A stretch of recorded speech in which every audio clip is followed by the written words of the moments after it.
So you are increasing the prices, and the Zionists, they make it as a strategy. They are doing it intentionally. They making this starvation intentionally to make the people turn against the resistance. So they starve them, they kill them, they do everything they want to do this. And they are doing this inflation and this money prices intentionally. And when even like they are telling you, for example, there was a humanitarian aid last week coming in. I called my brother, I called many people in Gaza. Nothing happened, nothing arrived. Welcome to the Passing Through Podcast, a show dedicated to exploring those spaces not just within, but also between and around us. The cracks in the walls, the moments between the moments. I speak with thinkers, authors, artists, teachers, and everyday humans who have touched the edge of the ordinary and found something to bring back. In times of genocide, when silence is complicity, some courageous people are stepping forward to take action and empowering others to do the same. This week, I had the honor of speaking with Ahmed Bashbash, a Palestinian developer using his skills to build tools that will help people around the world to take a stand against atrocity. Ahmed is the creator of No Thanks, a free mobile app designed to support the global Boycott, Divestment, and Sanctions movement. The BDS movement is one of the most visible and effective nonviolent civil resistance campaigns of the past 2 decades. Its goal is to pressure governments and corporations to end their complicity in Israel's violations of international law by shifting public discourse, influencing corporate decisions, and isolating Israel diplomatically. The No Thanks app works by allowing users to scan barcodes while shopping, or alternatively, they can search a database to see whether a company or a consumer product supports Israel, either economically, militarily, through surveillance technologies, government contracts, or by operating in illegal settlements like Coca-Cola. And while many people know about brands like McDonald's, Starbucks, or Microsoft and their involvement and support for Israel's crimes, I was stunned to learn that even major German supermarket chains like Aldi and Lidl are on the list. So in our conversation, you'll hear Ahmed's story and the inspiration behind the app. You'll hear about the personal risks and threats he's faced, the humanitarian catastrophe unfolding in Gaza, the ongoing failure of international law to protect human rights, and a bunch more. This was a very important conversation for me, both important and urgent, and I hope you'll listen with an open mind and carry it forward into your own circles and into your own daily life. I encourage you to download the application and use it to make more informed purchasing decisions, because above all, one of the things I took away from this conversation was how powerful we can be collectively, how much influence we can have if millions of people come together and vote with their wallet and their conscience, and how one person can make a difference. Ahmed's actions here have influenced over 10 million people, at least. So all of the links you'll need to find Ahmed and the No Thanks app will be in the show notes. As always, be good to one another, and let's jump in.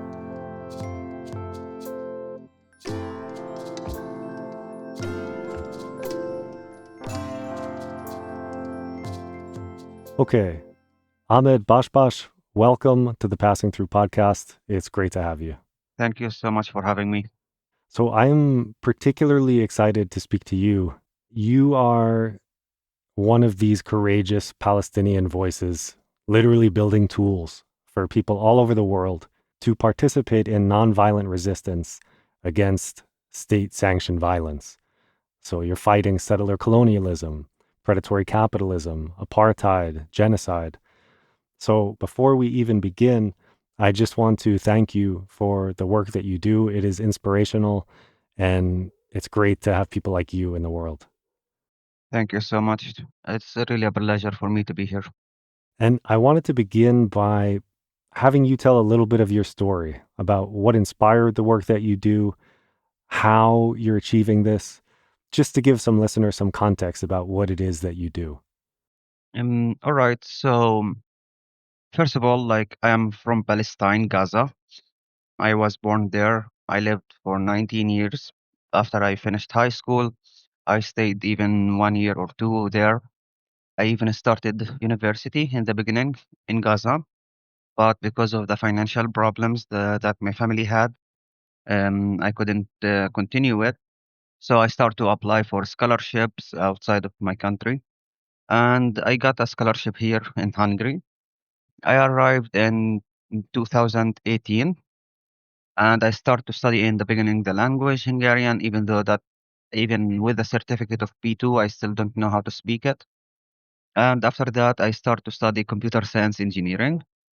And from there, like I start to think about the thing I can do for my country to pay back what everything that my country taught me. And in the beginning, actually, like my mom always was telling me that whatever field you are in, always try to give back to the people. Hmm. And like when they want me to be a doctor, they always actually told me, if you were a doctor and you have your own clinic or something, make one day just for the poor people to actually have them treated for free. Amazing. And actually, I was thinking about it, like when I was thinking about to be a doctor. But like after that, I didn't actually see myself as a doctor. It is all about memorization and these things, and I'm terrible at that. I like to understand things, and then I will be able to memorize it. Then I decided to go to computer science engineering, and I still like kept my mom thing. Like when I be able to, I will give back to the people. And after that, when I arrived here, actually, 2 years after it, I lost my sister, Basma, in Gaza. It was in 29th of September 2020. She got sick in Gaza, and to be able to get her treatment properly, we had actually to send her to Jerusalem Hospital. But to be able to do that in Gaza, you need to have an authorization to send my sister to the West Bank. And my father did actually everything he can. He called everyone he knows, but of course, it is not easy to get this authorization. And when it came after a month, while my sister was actually in coma in the hospital of El Shifa, we tried to transfer her immediately to the Jerusalem hospital. I remember that in the morning, my father called me. He was like, "Your sister now is in the ambulance. We are preparing her to send her to the Jerusalem hospital. Everything is going good, and they will call you in the evening or something when they arrive to the Jerusalem hospital." I was so happy about it, relieved about it. But like 3, 4 hours after that, I got another call from my little sister. While she was crying, everyone was around her crying or screaming, and she was just telling me, "We lost her, we lost her." And to be honest, like I remember that moment, I was actually thinking that she was joking. I was telling her like, "Stop joking. What's going on? Did she arrive to Jerusalem hospital? My father just called me. She was in the ambulance." And that was one of the hardest moment I left. I remember I cried like a baby at that day. I didn't know what to do.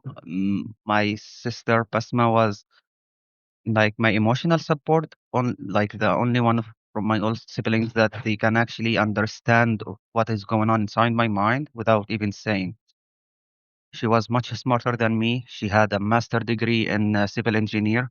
She was preparing to do actually the PhD, and actually she did the PhD preparing interview with Turkish university 1 week before she'd go to coma. And like time goes by after it, my brother, who his name Ibrahim, he was actually living in Istanbul, Turkey, and he traveled for 15 years, a little bit even more. He had even the Turkish citizenship. He was married to a Turkish woman, and it was like going good for him. But after that, like he had to go back to Gaza to help my little sister. When he went there, like 2 weeks after it, the genocide started. And in the 31st of October, I got the news that I lost him too, from a bombing to a civilization, civilized square. It was like nothing inside it, like no muscles in launched or something, like to say, okay, like they were defending or something. It was actually nothing in that area. And he was in the balcony drinking the tea, and the bomb happened, and we lost him with other relatives to us. And I actually still remember that day too, because I was working still in EvoSoft internship. And when I got this news, I actually don't remember the part. How did I arrive home? The screen went black. I didn't see anything in front of me. I went home. I started after that to get lost a little bit. I didn't want to do anything. Next day, I didn't go to work. The day after it, I didn't go to work. I actually didn't know what is going on after it. But after that, I started to pick myself up a little bit, and I wanted actually to do something back to my country. But at the same thing, like we usually do to Basma every year or every month, we actually do some charity thing for her by her name to the people. And I was like, okay, now I wanted to do something for Ibrahim too. And when it came to me, the idea of the boycott app and the boycott movement, I was actually in the supermarket looking for products, trying to actually be involved more in the boycott movement. And I got like just these things like, what if we just were able to scan the product and the app will tell us immediately if this boycott or not, without having to search for it, without having to write their name or anything, just like a barcode scanner. And I went home. I started to look if there is an app for it or something. I couldn't find at that time. I start even to search if it is possible to have to do it. If there will be a barcode scanner, what kind of language I need to use in the programming. And I got to know that to be able to build an application in iOS and Android, it will be built in Flutter or React to build in one code for two platforms. And I didn't know any of them. I knew a little bit of React, but not for phones. It was for web developer development. So I actually started to learn a course of Flutter, and while I was learning it, I was implementing the application. And the application like actually didn't take too much time for me. It took me 2 weeks to build it, the first version. 1 week of it was just for the algorithm and building the algorithms inside it for the search and looking for it, and the other like for finishing it and uploading it. And when I actually finished it, I didn't think it will be that big a deal, like that much people will know about it. I actually built it to help myself, to help the people I know. I was going like to, like even to announcing it in my Instagram or my social media. But my friend actually told me that it would be good if we like put a video about it on TikTok. And I was like, yeah, okay, but I'm actually terrible at making videos. Like I don't like to show myself in a video. I don't know how to do these things. She was like, okay, I will actually make the video for you. And she did actually make a video for me, and I uploaded on my account. and the video went viral. The first video around like 1 million maybe views, something like that. The other video from someone else made another 2 million views. People start to talk about it, and with that, like it comes after that, like the more responsibility to build it more accurate, to build it more better, to fix the interface, to fix the how the app looking, and yeah, that's how we arrived till the version that we have right now. Thank you for that context, and sorry for the losses that you've went through that kind of brought you to where you are now. There's something inspirational about even that grief and loss could be used as a vehicle to make change in the world, and that this application is a way of honoring those family members that are no longer with you.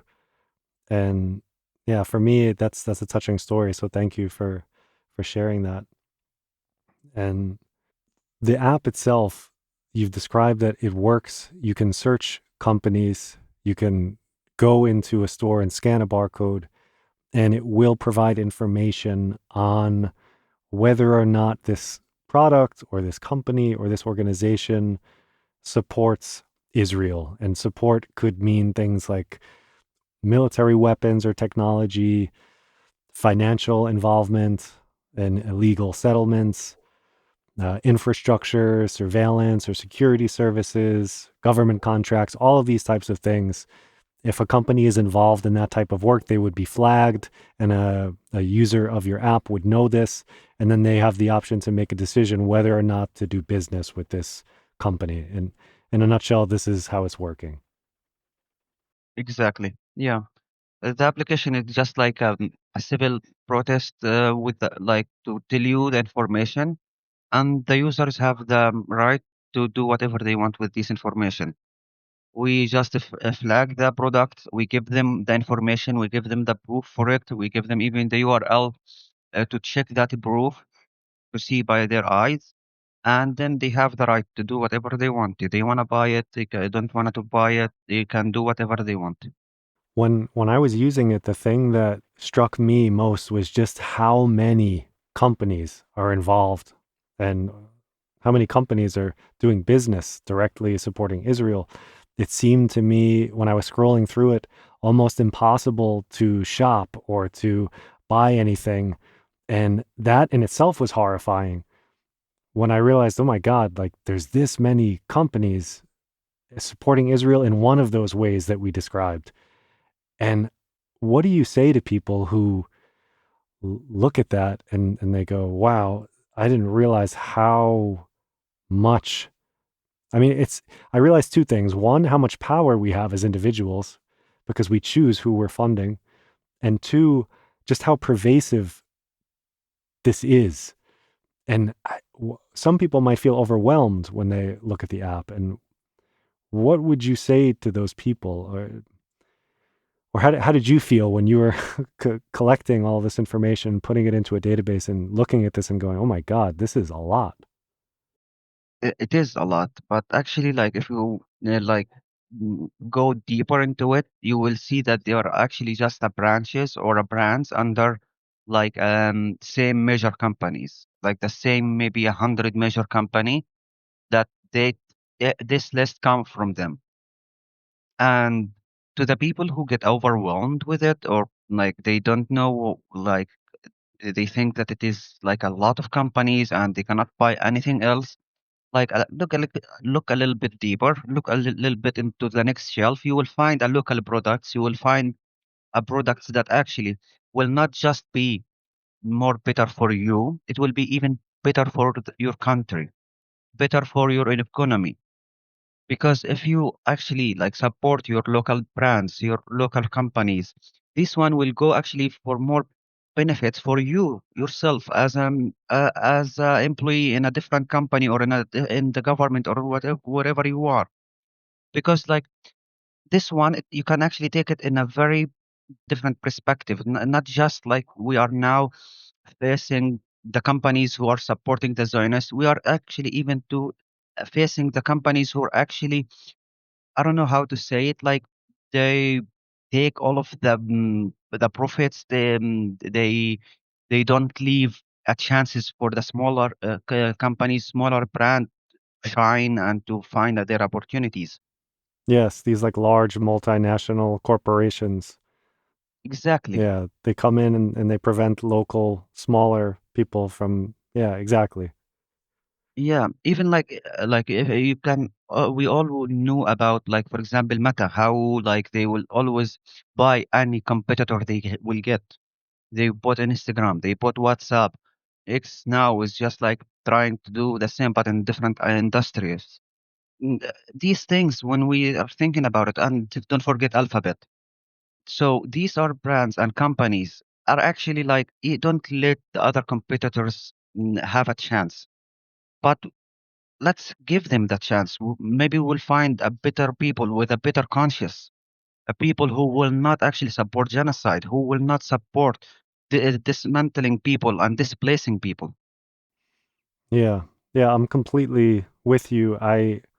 Particularly the tech companies that you're describing, these are so closely aligned with and invested in Israel. You know, companies like Microsoft, Google, Amazon, HP, Intel, and many other tech companies. You know, even Spotify is recently, the CEO of Spotify is involved in AI, militarization technologies. Peter Thiel in Palantir in the States, also surveillance.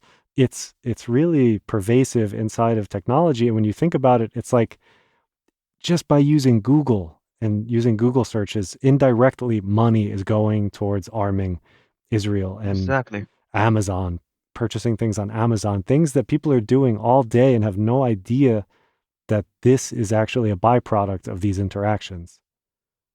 Exactly. Like, I wanted to take a small example as a Google and what these actually provide for the Zionists in this genocide at this moment, like a technology that you can actually just in one screen select whatever you want from like a satellite that it shows the Gaza Strip, and you can press with one button and destroy that house.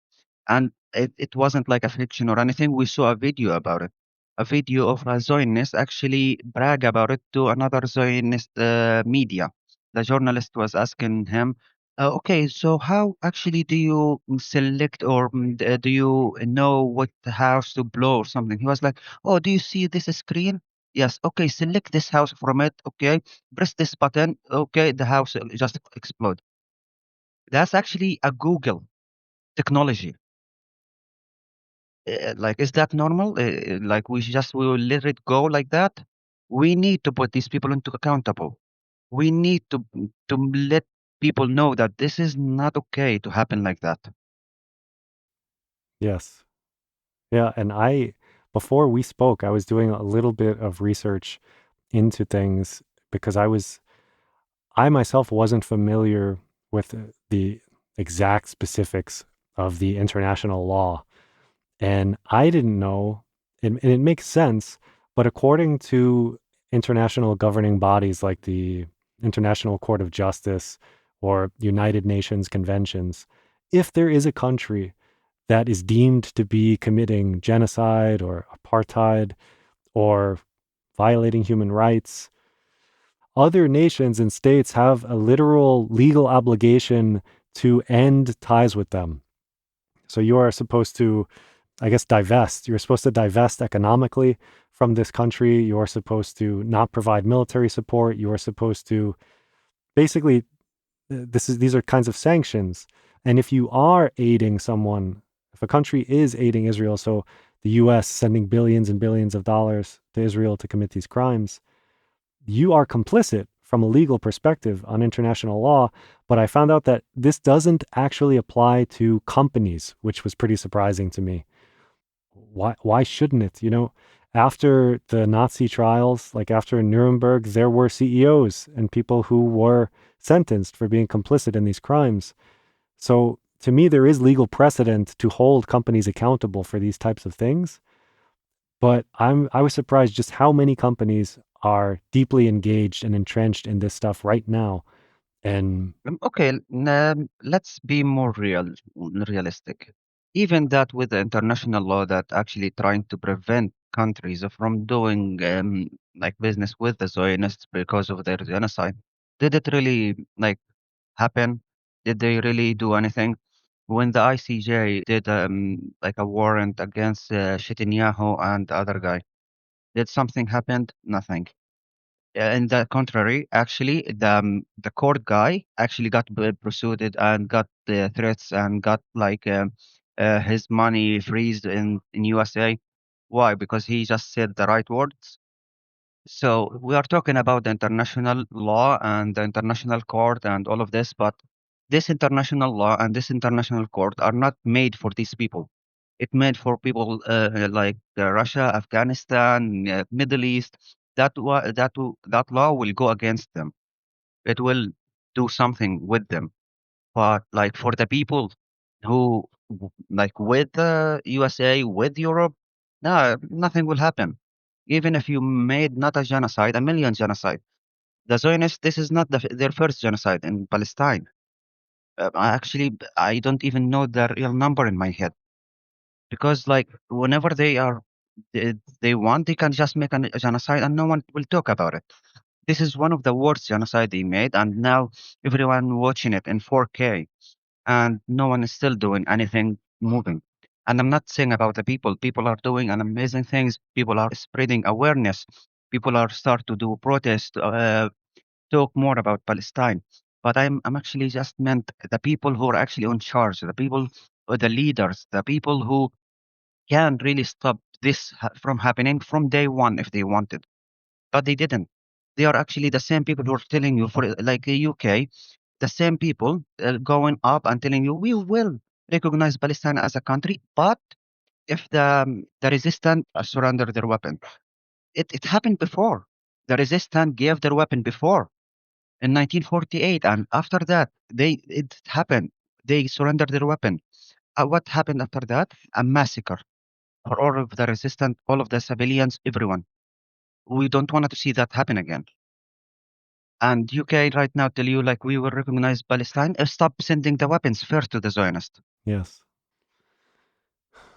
yeah, this makes me think about bigger picture structures that are in place. Like our central organizing principle seems to be economics for the world. Everything is motivated by money, which is why this BDS style, boycott, divestment, sanctions is so effective.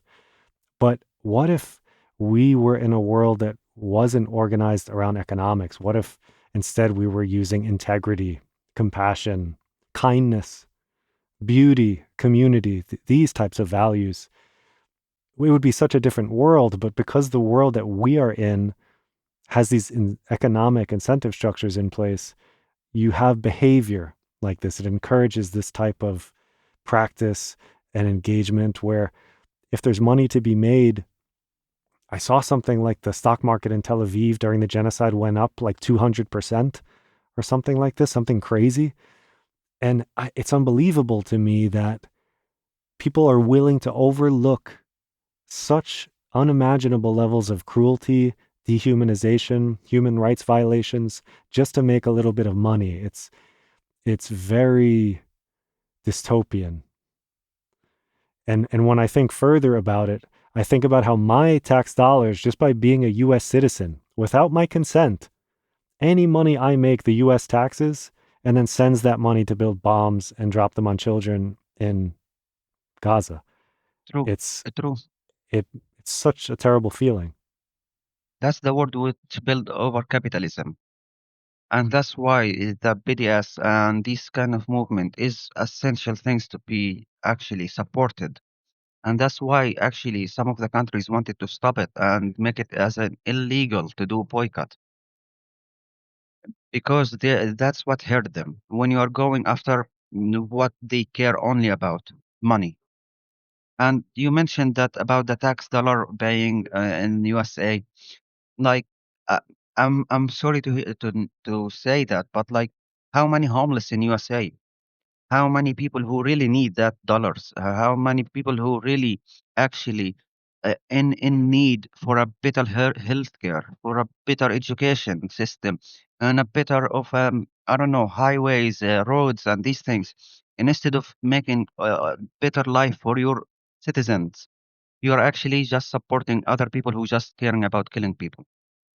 Yeah, it's heartbreaking to think about these structures of power and influence and oppression at play on a global scale. And like how you said, countries even want to criminalize people who are supporting peaceful resistance practices like BDS. You know, countries like Germany, I think they called it anti Semitic. The UK and the US want to criminalize and penalize people for boycotting Israel. It's very dystopian and very concerning. And when I think about what you're doing, I wonder if you've received threats or pressure or intimidation or censoring from people for trying to create this app, because the app has like over 11 million people worldwide are using this app. It's not a small number. Well, I actually received so many threats. People who were telling me, look out for Mossad is looking for you. And I think you know Mossad. This is like the CIA of Israel. Yes, they were like telling me Mossad is looking for you. When you walk, be careful from your back. We know where you are and stuff like that.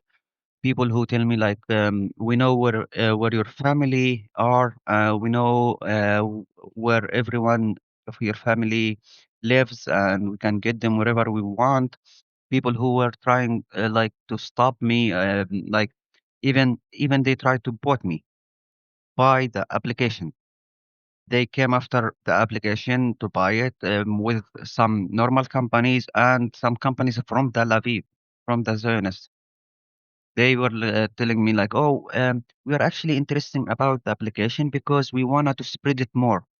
Like, how do you want to spread it more if it is built to actually like against you, to build, to divest the money from you?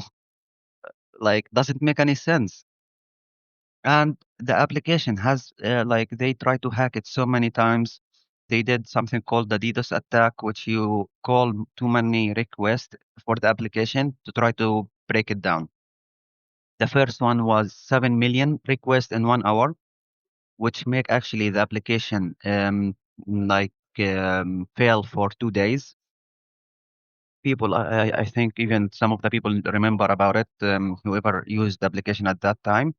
But we immediately fixed that, and we did the procedure for prevent that from happening, and we succeed with that because after that they actually did a 2 billion request in 1 hour, and they tried to like to shut it down, but the application, even with the 2 billion request, it didn't shut down.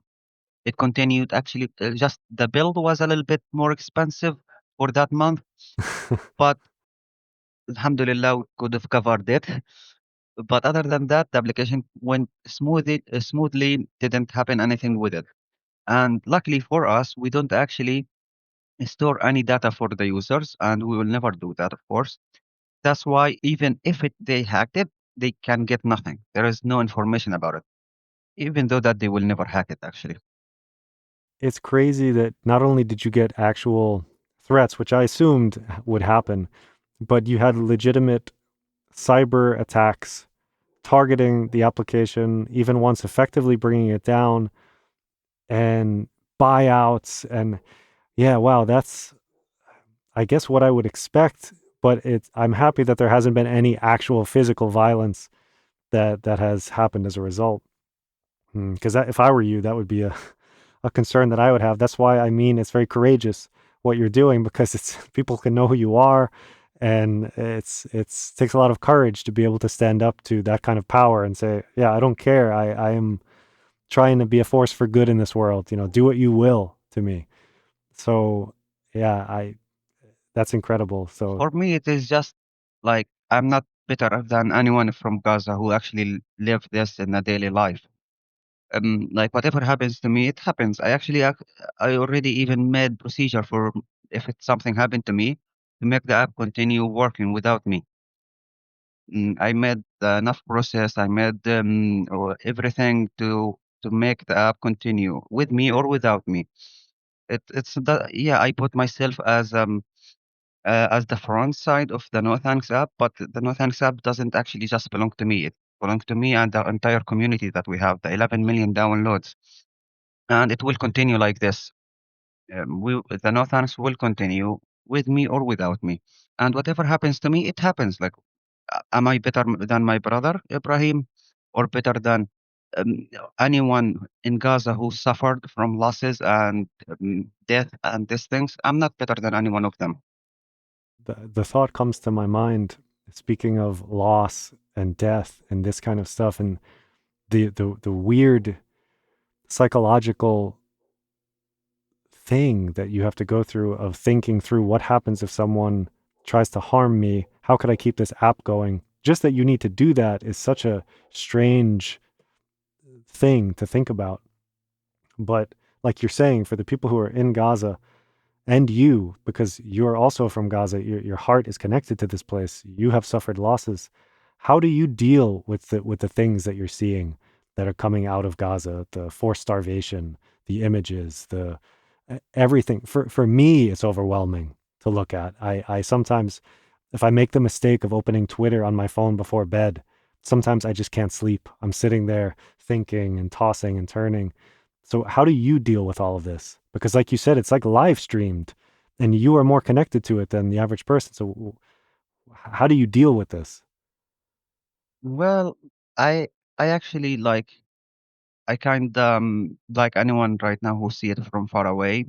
Yeah, I am connected to the point that I actually, when, for example, my brother was calling me and telling me that they every time now that they cannot find food, they actually try to go to the humanitarian aid points and they are trying to shoot them and these things.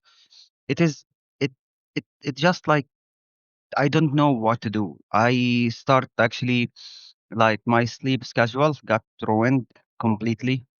I start like cannot even eat anymore. Like I eat one meal a day and I feel guilty for eating it.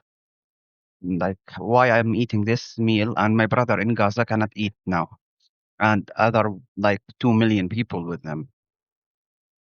But at the same time, I know because I am from Gaza, because I'm from Palestine, I cannot stop whatever I'm doing here. I need to keep continue. Even with one meal a day, okay, I will keep continuing. Even without sleeping much, it's okay. I have to keep continuing because if I stopped, who's gonna continue? Or leave it for the leaders? The leaders are just I don't wanna to say bad words, but they are not doing anything. So I have to do something with whatever is going on with me, whatever mentally things I have. I put these things aside. When I wake up from bed, I have one goal is to keep continue, keep supporting my people.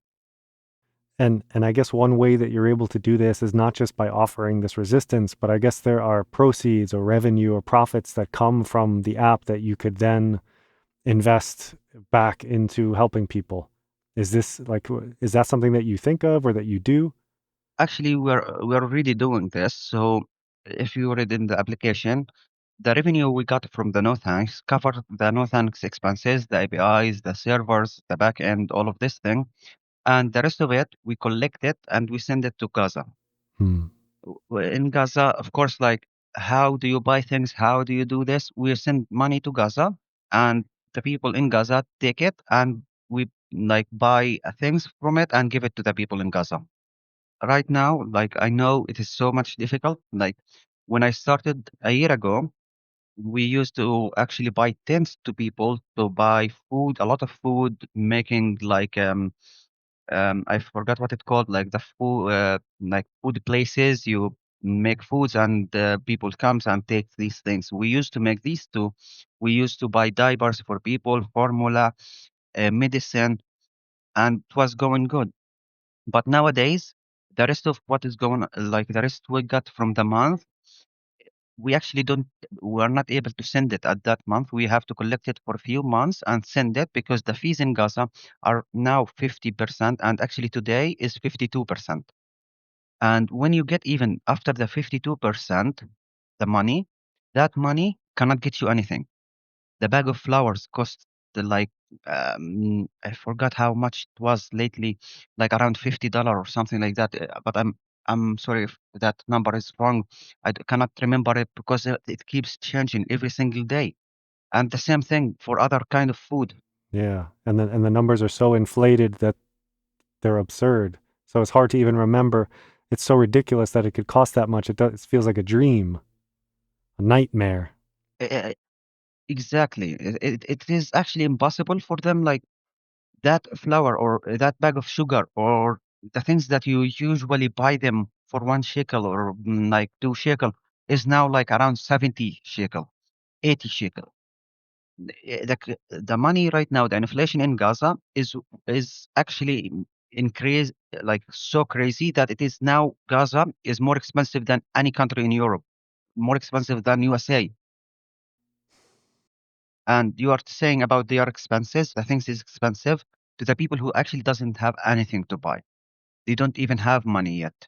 2 years without work, without economy, without anything. They got nothing. So you are increasing the prices, and the Zionists, they make it as a strategy. They are doing it intentionally. They're making this starvation intentionally to make the people turn against the resistance. So they starve them, they kill them, they do everything they want to do this. And they are doing this inflation and this money prices intentionally. And when even like they are telling you, for example, like there was a humanitarian aid last week coming in. I called my brother. I called many people in Gaza. Nothing happened. Nothing arrived. They are sending this money, this humanitarian aid to the checkpoints of the Zionists. And if you just like man enough, go there, because like there is, I wouldn't even say 50% of survival, less than 50% of survival. Yeah, you go. You want a food? Go. And if you come, come. If you don't, who will care? No one.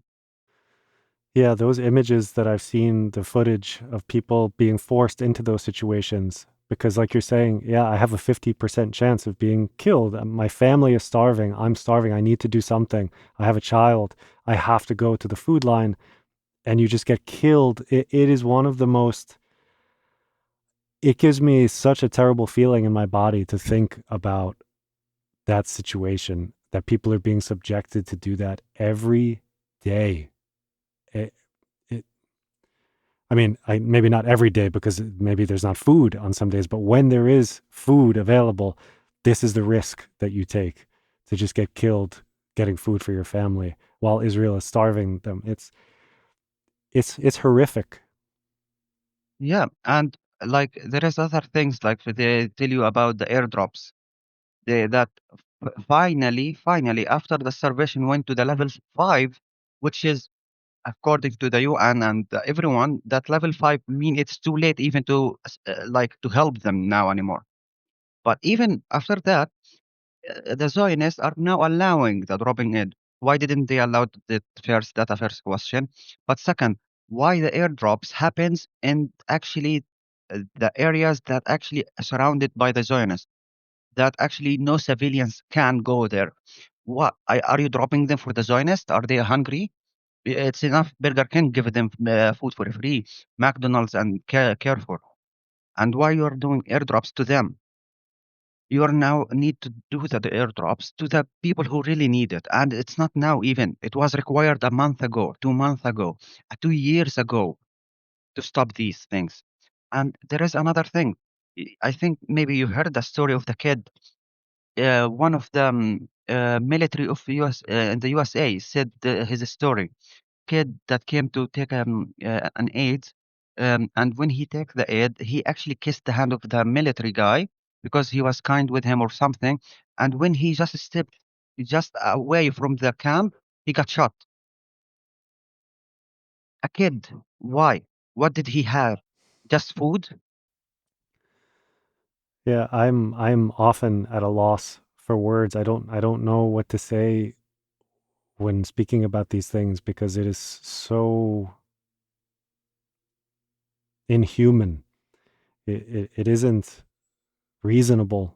Uh, it's just so emotionally overwhelming to think about these things and all of these poor children and people and families. And as we were speaking about the not just all of the human suffering that's happening there, but the destruction to the land, to the agriculture, to the soil, to the water that will last generations, this damage. And I don't know. I know in a lot of indigenous wisdom traditions, even in Bedouin traditions, there is this concept that the land remembers, that there is spirit in the land. And I wonder what all of this means for the land in that place. I, do you ever think about this or talk to people about that? Mm, uh, from like what I understand, like for us, like the concept of the land is much more than just a piece of sand or something like that. Even though that like your house got blow up, even if all of the memory got blow up, but this land is still like yours. It is the one that actually you feel comfortable when, and you feel your home. Even if you are actually living on a sand, if that sand is yours, like give you a bit better feelings. Like right now, I am actually mm, almost 7 years in foreign country. I never had this feeling ever again. The feeling that when you go home, like you feel this comfortable, this peaceful way. When you actually like be with the people you love next to you, your family, your relatives, your neighbors, even the connection in this kind of like society is much different than anywhere else. And these things, it's actually what give the meaning for the life. Yes. So it doesn't matter even if they blow the entire Gaza. It will still, they will build it again. We will build it again. We will stay in it, and we will have a better memories than before. We will fix everything happens, but they need to leave us alone. This was a question that I had for you when I was thinking about this. What do you think Gaza's future is beyond all of the destruction that's happening right now? What do you see or imagine for the land, the people, the spirit of Palestine? When you think into the future, what does it look like for you? Do you do you want it from the leader perspective or from our perspective? From your perspective. From our perspective, nothing will change. We will stay there. We will rebuild everything happened. This is not the first time we lost everything. This is our land. We've been fighting for it since 1948 and even before that. They are not the first colonization came to Palestine and tried to take it. Roman Empire came before it. Other empires came before it. None of them succeeded. No matter how long they gonna take, they will leave it, and we will gonna be the one who remains in it. It happened before. Maybe it will happen again in the future. But the only things that it will be actually constant, that we are the one who will be remaining there. So actually, like if you think about that, right now they're telling you about removing the people from Gaza. They don't want that. They are telling you about right now, Gaza is not suitable for living, suitable for human or something like that. Nothing will change the fact that we will not leave it. That's our land. We will stay in it. We will rebuild it by ourselves. We will fix everything happened, and we will continue our life. After everything happened, it will not be easy to rebuild everything, to stay, to have the willing to continue after all of this genocide and the famine and the massacres that going on. But I don't know. It never meant to be easy for us. And when you think of that future where you're still on the land, uh, because, and when I speak to people about this topic, there is often this sense, at least people in America, when I speak to, they have the sense of using big generalizations. They'll say things like, "Yeah, all of Israel wants to exterminate Palestine," and when I imagine what a possible future could look like, I see images, I see videos, I see people in Israel protesting what's happening. So I know there are people who care and don't agree with this, just like in the US when there was this illegal invasion after 9/11. A lot of people in the US were like, we don't want this. Do not go and start a war in another country because of this. So I know that there are people who care and who don't agree with what the government is doing. How can a bridge be built between those people and the people in Palestine so they can come together and start to support one another? Do you see a future where that happens? Look, our problem is not actually like with a religion or something. Palestine was always like a three religion living in peaceful way. We were Muslims, Christian, Jewish, all of us doing their own stuffs, praying for and following our own religion in the land. No one came to tell, okay, you are Jewish, then you cannot do this. You are a Christian, you cannot do this. The oldest church in the world is in Palestine. The most holy place for the Jewish is in Palestine. The third most holiest place for the Islam is in Palestine. We all were living in peace, and we wanted to go back to that one, where it doesn't matter what is your religion. It matters only that we are living in peaceful way under the Palestinian Authority, Palestinian control, not the Zionist. Because these people, we saw what's going on since 1948 till today. They weren't looking for a peaceful way, neither with the Christian or nor the Muslims. They were just focusing about just removing everyone and just make it for their own. And these people are not actually religious, not actually Jewish people. Because if they were actually Jewish, they wouldn't do what they are doing right now. They are actually making all of these things in the name of the Jewish, and people are like believing that. Yes. But that's again, that's not a war of religious. That's ideology. Ideology of the Zionists that they want just a destruction of the people. They just want a way for them. Netanyahu, he is not a religious person. I never saw a video for him like, praying or doing anything for his religion. All of of the Zionist leader, the same thing. So then, in your view, a coalition is possible because it was possible in the past. There was peace with three different groups together in a place. So the peace is possible again in your perspective. And I don't expect an answer to this. This is a huge question that probably no one has an answer to, but it would seem like the Zionism itself would have to be there be have to be some way to deal with it, to heal it. Ki- Kick them back to their own original land. I'm not afraid to say it. They came from Poland, Europe, North Africa, whatever it is. Go back to your land. It's not you. This land is not yours. Will never be yours. And you're not here because it is your right. And I don't know, promised to you 2,000 or 3,000 years ago. I don't care about that. We were living here. These Zionists, they will have to leave.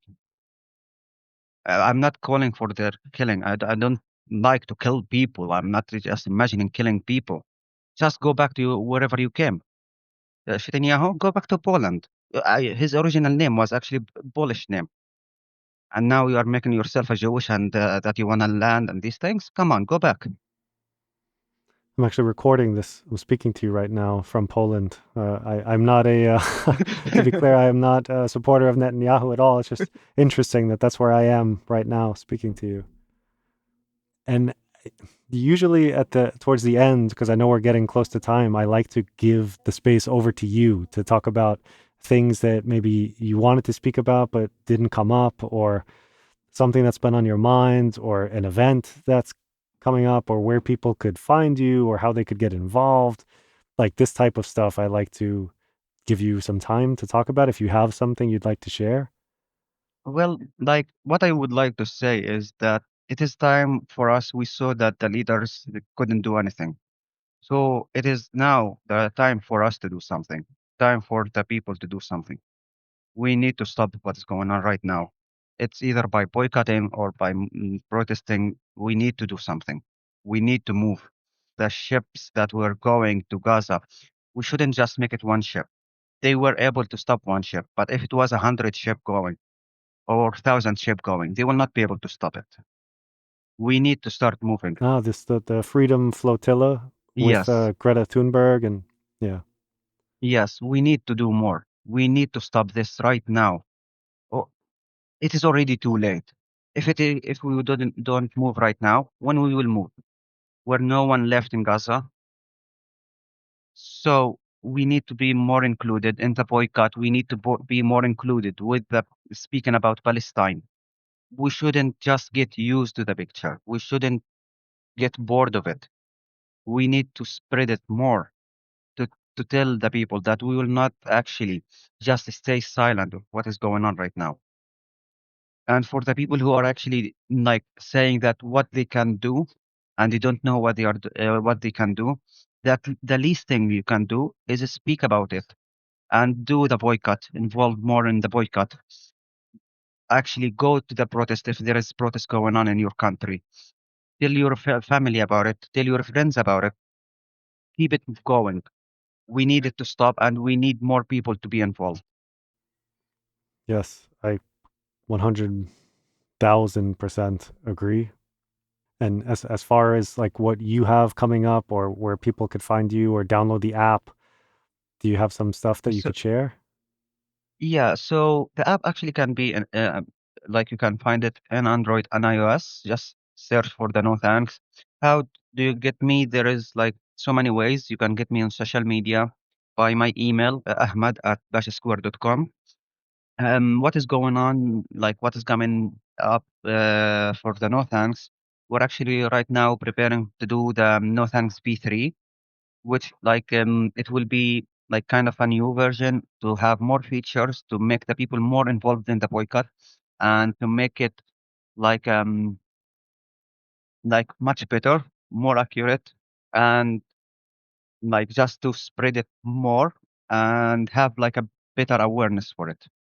Yeah, that sounds good. I'm looking forward to the new improvements and enhancements and features and all of that stuff.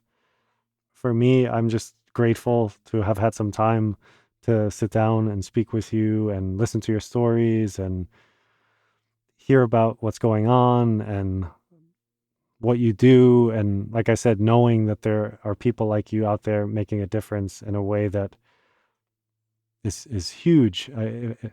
11 million people using this makes a difference. It informs people's buying decisions.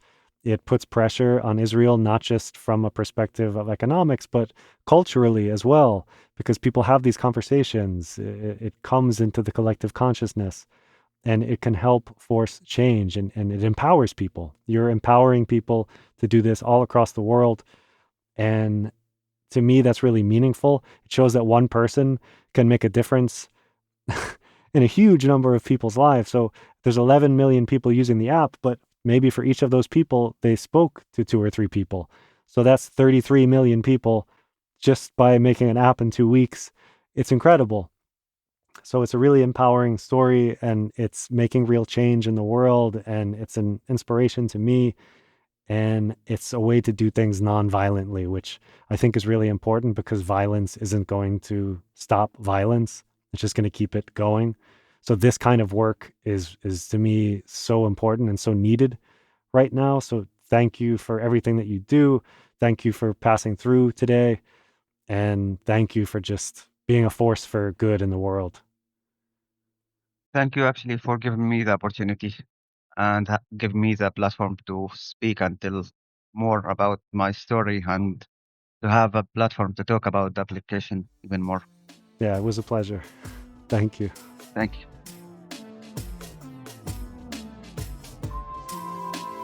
Thank you for passing through today. Yeah, you, dear listener, thank you for your support, for your attention, for spending some time with me and this episode's guest. If you're enjoying this content, please subscribe, rate it, like it, tell your friends about it, buy a billboard somewhere next to a highway promoting it. I mean, I'm kidding, of course, but your support really does mean a lot to me. So thank you for listening, and I will talk to you next time.